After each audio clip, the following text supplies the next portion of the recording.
اللہ کے رسول نے فرمایا محمد صلی اللہ علیہ وسلم، روایت ہے کہ موسیٰ علیہ السلام کی طرف وہی بھیجا کہ میں نے اپنے بندہ کے روپ میں ایک ایسا گھر بنایا ہے اور اس کا نام عرش اللہ رکھا ہے، اللہ کا عرش۔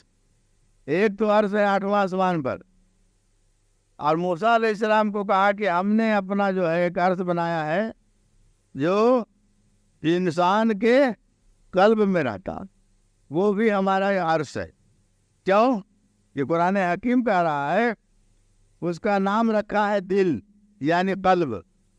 اس کی زمین معرفت ہے، اور اس کا آسمان جو ہے ایمان ہے، اور اس کا آفتاب جو ہے شوق ہے، اس کا چاند جو ہے سو محبت ہے، اور اس پر ابر جو ہے جو بادل ہے وہ فضل ہے، اور اس کی جو بارش ہے وہ رحمت ہے، اور اس کا درخت جو ہے سو وفا ہے، اور اس کا پھل جو ہے سو حکمت ہے، اور اس کا دن جو ہے فراست ہے، اور یہی اس کی روشنی ہے، اور اس کی رات معصیت ہے، اور یہی اس کی تاریکی ہے۔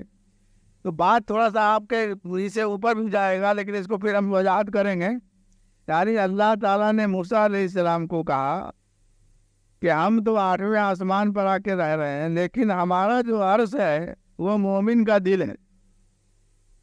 ایک تو عرش ہے جو اس کا لمبائی چوڑائی کو ماپ لے سکتا ہے، اور ایک عرش ایسا ہے جو دل ہے اس کو آسانی سے ماپ سکتے ہیں۔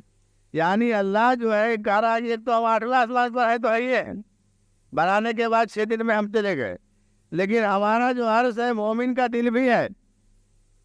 مومن جو دل جو ہے وہ اللہ کا عرش ہے۔ کیوں ہے بھائی؟ کیونکہ اللہ نے انسانوں کو بڑے ہی اچھے سے بنایا ہے۔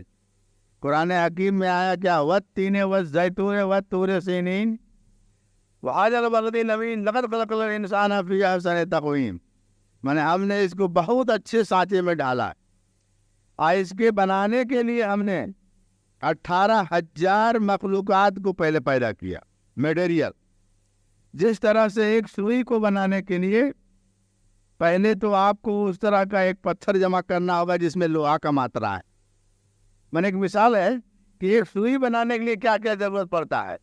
معمولی سا چیز سوئی ہے جو 8 روپے میں ملتا ہے، لیکن اس کے بنانے پر ذرا غور کیجیے کہ ایک سوئی بنانے کے لیے کیا چاہیے۔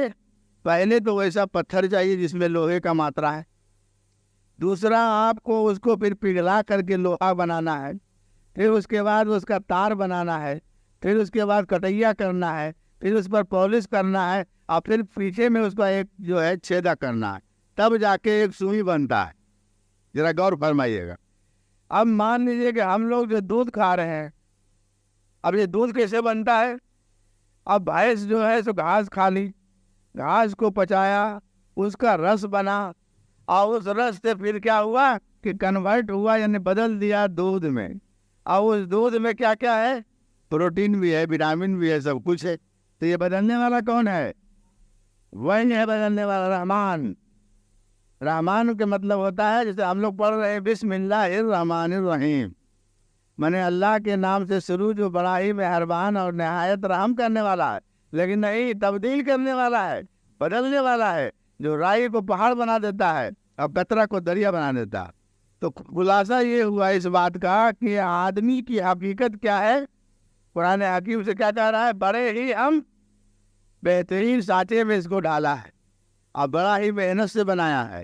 18,000 مخلوقات کو جب بنا لیا اور اس کا جو نچوڑ ہوا، اس سے ہم نے آدمی کو بنایا۔ یعنی آدمی کو بنانے کے لیے 18,000 مخلوقات کو اللہ نے پیدا کیا، بنایا، تب جا کے اس کو بنانا۔ کیا ہے کہ بنا میٹیریل کے کوئی بنتا نہیں ہے۔ اگر آپ کو گھر بھی بنانا ہے تو بہت سارا چیز چاہیے، سیمنٹ چاہیے، چھڑ چاہیے، گٹی چاہیے، فلانا، بہت سارا چیز چاہیے۔ تو جب یہ گھر بنانے میں اتنا لگتا ہے تو آدمی تو اشرف المخلوقات ہے، لیکن اشرف المخلوقات بنانے کے بعد کیا کیا سو سن لیجیے۔ اس نے کہا والتین والزیتون، انہیں قسم ہے انجیر کی، قسم ہے زیتون کی، قسم ہے کوہ طور کی۔ تین کو بڑا بڑا قسم ہے، ایک قسم نہیں ہے۔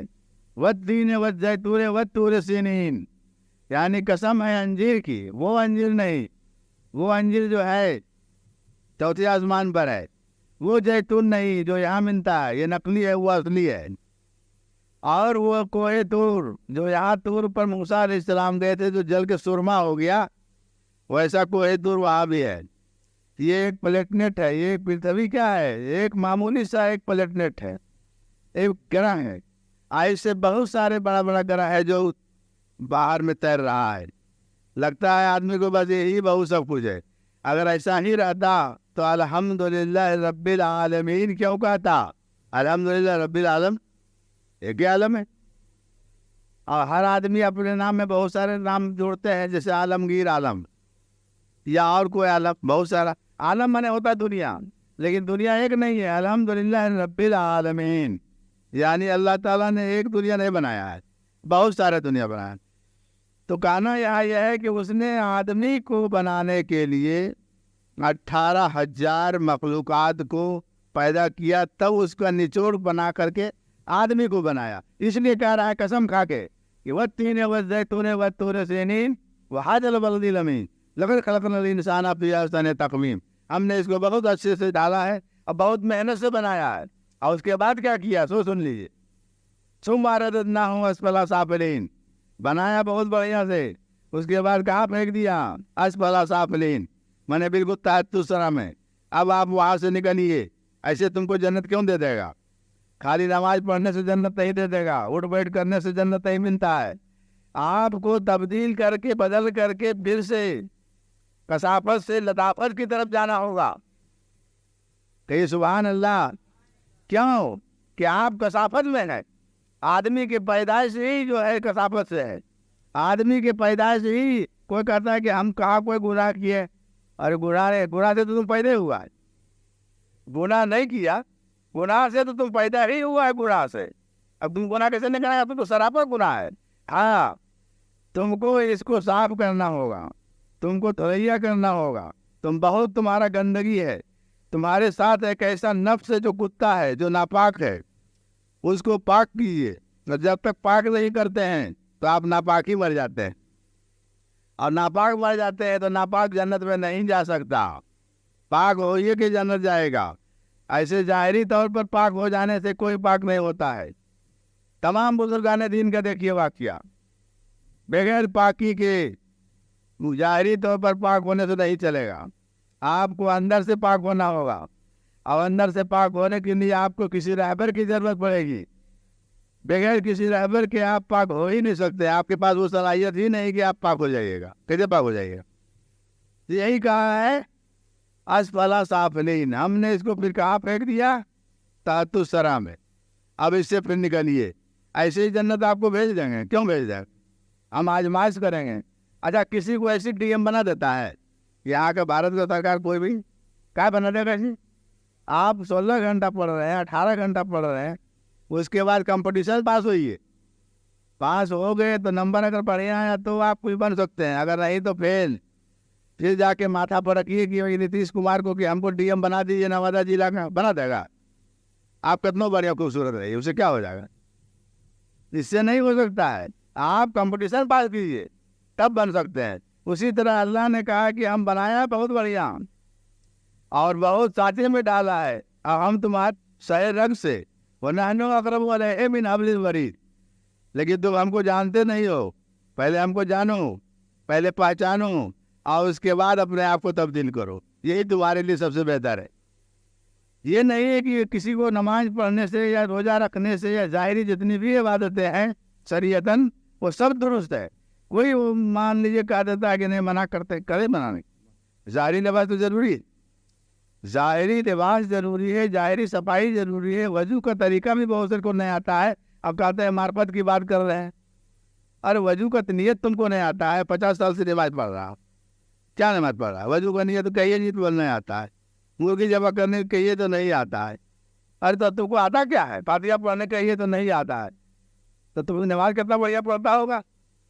ارے جس کو نماز نہیں پڑھنے آتا ہے وہی مسجد میں پڑھنے جاتا ہے. جس کو پڑھے لا جائے گا وہ کبھی نہیں جائے گا، وہ کل جائے گا، وہ تو غیر پڑھ لے گا.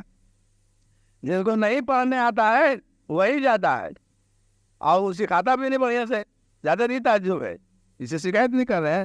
یعنی بہترین سے سکھانا چاہیے کہ بھائی آپ اس طرح تو شکایت پڑھا گزا کیا. سنت کیسے پڑھیے گا کئی بار یہ بھی کرتا ہے. ہم تو کرنا بھر گئے ہیں. سنت کا طریقہ کبھی بتاتے ہیں آپ؟ کیا بتا دیں.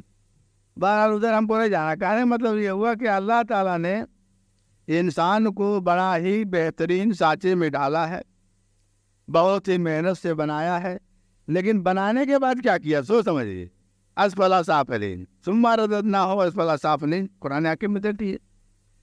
تو اب آپ کو کیا کرنا ہوگا کہ آپ کو ایک بہترین کامل ولی کی ضرورت ہے, ایک رہبر کی ضرورت ہے جو آپ کو سیدھے راہ پر چلا سکے. دعا تو آپ خوب کر رہے جنا صراط المستقیم, کیا معنی ہو رہا؟ ہم کو سیدھے راستے پر چلا تو چلا کہتے رہے مر جائیے گا کہ چلیے گا کب؟ سن بتائیے. آئے آپ تو روز کہہ رہے ہیں ہم کو چلا, لیکن چلیے گا کب اس پر؟ جب چلنے لگے گا تو نہیں کہیے گا, جب چلنے نہ کہ تب کہتے ضرورت بھی نہیں ہے.